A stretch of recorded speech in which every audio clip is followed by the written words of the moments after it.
Boas noites e benvidos aos deportes. O Noia contará cun orzamento para esta tempada de 171.000 euros. Ademais, a directiva anunciou na asamblea mantida pasada semana que mantense o obxectivo do pasado curso, o de conseguir o ascenso á terceira división. O Noia celebrou o pasado venres a súa asamblea ordinaria para render contas ante os seus socios e presentar o seu novo proxecto. Nesta reunión, o Club de San Lázaro anunciou que conta cun orzamento de 171.000 euros.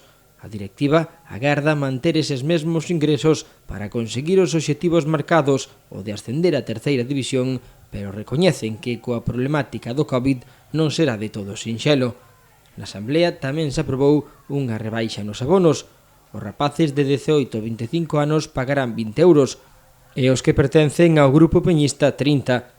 O carné individual pasará a 50 euros, mentres que o familiar custará 70. Os menores de idade seguirán sen pagar por acceder ao campo de San Lázaro. Por último, a directiva tamén explicou que os plans do primeiro equipo pasan por comezar a pretemporada a mediados de agosto, a condición de que a Liga arrancara en outubro.